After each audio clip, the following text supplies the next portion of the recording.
দিতে আমার জীবনের এই যে প্রাপ্তি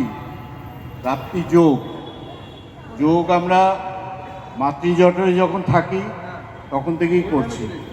আমরা যখন মাতৃজঠরে থাকি প্রত্যেকটা মানুষ হয় গর্ভাসন অথবা শীর্ষাসন ভঙ্গিমায় থাকি। তারপরে যখন আমরা ভূমিষ্ঠ হই তখন এই বৃহত্তর জগতে এসে আমরা কাঁদি। কান্নাটার জন্যে আমাদের মা বাবা আকুলভাবে চেয়ে থাকে। আসলে এই কান্নাটা কিন্তু মাধ্যমেই আমাদের ব্রিদিং শুরু হয়, শ্বাস প্রশ্বাস শুরু হয়। আর এই যে আপনাদের কাছে আমি আসতে পেরেছি, এইটা সবই কিন্তু ওই ওপর থেকে যে শক্তি নিয়ন্ত্রণ করছে, সেই শক্তি বিভিন্ন ফর্মে আসে।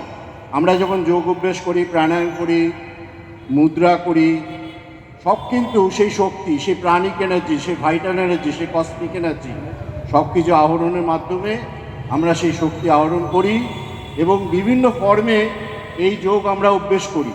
এই যে আপনারা এটা শুনছেন আমার কথাটা, যদি আপনাদের তরফ থেকে যদি কেউ অনুপ্রাণিত হয়ে এখনও পড়াশোনা করেন, জ্ঞান যোগ যদি বৃদ্ধি করতে পারেন, তাহলে এই যে শুনছেন এটাও কিন্তু একটা যোগ, এটা মনোযোগ।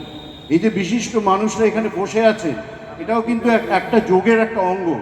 এটা উৎকটাসন ভঙ্গিমায় বসে, চেয়ার পোজ উৎকটাসন ভঙ্গিমায় বসে আছে।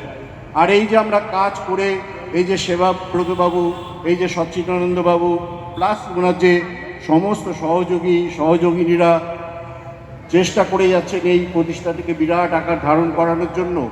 এই করতে করতে আমাদের কর্মজীবন যখন শেষ হবে, তখন কিন্তু আমরা সেই যোগের মাধ্যমে কিন্তু যাব, সেটা হচ্ছে সবাসন। অর্থাৎ মানুষের শুরু থেকে শেষ পর্যন্ত আমরা যা কিছু করি, আমরা সকালবেলা ঘুম থেকে উঠে দাঁত মাজি, মুখ ধুই, সেটাও কিন্তু একটা যোগ। সেটাকে বলে ধৌতি। আমরা যখন কোনো কিছু করবো না, এখানে বয়স্ক ব্যক্তিরা সবাই এইটা করবেন না, ওটা করবেন না, আমাদের সাজেশান দিয়েছে, এটাও কিন্তু আমাদের যোগের একটা অঙ্গ, অষ্টাঙ্গ যোগের পঞ্চম অঙ্গ, প্রত্যাহার। আর এই যে এই জিনিসগুলো করবার পরে আমাদের মধ্যে যে একটা কনসেপশন তৈরি হচ্ছে, তাকে বলে ধারণা। অষ্টাঙ্গ যোগের ষষ্ঠ অঙ্গ ধারণা। সেই ধারণার মাধ্যমে যদি আমরা চলতে পারি, সেই কনসেন্ট্রেশন যদি আমরা গ্রো করতে পারি, তাহলে সেটা ধ্যানের পর্যায়ে হবে। আলটিমেটলি আমরা যদি বুঝতে পারি যে এই পৃথিবীর, এই বিশ্ব ব্রহ্মাণ্ডে যা কিছু চলছে, আমিত্ব বলে কিছু নেই, সব কিন্তু এই ওপরে। যদি এই ফিলিংসটা যদি আমরা পাই, দ্যাট ইজ কল্ড সমাধি। অষ্টাঙ্গ যুগে এই হচ্ছে ব্যাপার। এই সমস্ত কিছু কিন্তু যে নিয়ন্ত্রণ করছে, অষ্টাঙ্গ যোগের প্রথম দুটো অঙ্গ, যম নিয়ম, অহিংসা, সত্য, অস্ত্র, ব্রহ্মচর্য, অপরিগ্রহ, শৌচ, সন্তোষ, তপস্যা, স্বাধ্যায়, ঈশ্বর প্রণিধান।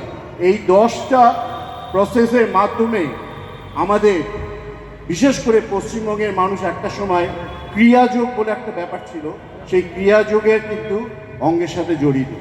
তো সেই জিনিসটা আপনাদের কাছে এই সেবাব্রত বাবুর মাধ্যমে, এই ডক্টর সচ্চিদানন্দ সারিঙ্গের মাধ্যমে এবং আপনাদের উপস্থিতিতে আমি যে স্বীকৃতি পেলাম, এটা আমার জীবনের একটা মাইলস্টোন। আমি অবশ্যই আমার গুরু, স্বর্গীয় আমার পিতা প্রফেসর অনিল কুমার দাস মহাশয়কে আমি স্মরণ করছি।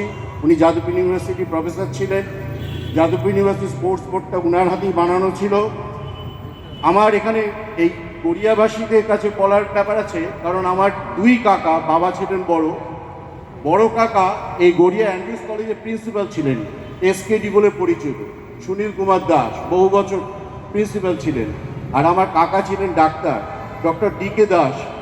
90-এর দশকে যারা আছে সবাই কিন্তু এক নামে তাদের চিনতে, এই পুরো এরিয়াটা সবাই তার কাছেই গিয়ে চিকিৎসা নিত।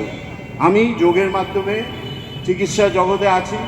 নেতাজি সুভাষ ওপেন ইউনিভার্সিটির যোগের কোর্স হয়, diploma in yoga education, diploma in stress management with meditation, advance diploma in applied yoga in naturopathy, এবং আরও কোর্স আছে। এই 3টে কোর্সে নেতাজি সুভাষ ওপেন ইউনিভার্সিটির যে স্টাডি মেটেরিয়াল, সিলেবাস, সেটা কিন্তু আমার নিজের হাতে তৈরি, আমারই তৈরি। ইউনিভার্সিটিতে আজকে সারা ওয়েস্ট বেঙ্গলে কিন্তু সেই পড়াশোনা করা হচ্ছে। তো আপনাদের কাছে এসে এই যে স্বীকৃতি পেলাম, এটা আমার কাছে একটা বিরাট ব্যাপার। শেষ করবার আগে আমি আমার গুরু স্বর্গীয় প্রফেসর অনিল কুমার দাসকে স্মরণ করছি। অবশ্যই আমি স্মরণ করব আমার এই লাইনে থাকবার জন্যে আমার প্রধান প্রেরণাদাত্রী আমার মা স্বর্গীয়া উমারানী দাস মহাশয়কে স্মরণ করছি। অবশ্যই স্মরণ করব এই যে আপনাদের কাছে এসছি, কিন্তু আমার যে ঢাকুরিয়াতে যে আমার প্রতিষ্ঠান আছে, যেটা 1968 সালে বাবা শুরু করেছিলেন, 91 সালে 21শে জুন ওই ইন্টারন্যাশনাল ডে যে যোগা যেটা ঘোষিত হয়েছে, উনি 91 সালে 21শে জুনই মারা গেছিলেন। আর কিন্তু সমস্ত কাজ যে যাদের সাহায্য ছাড়া আমরা করতে পারি না, অর্থাৎ আমার সহধর্মিণী, আমার একমাত্র কন্যা, এই দুজনকেও স্মরণ করে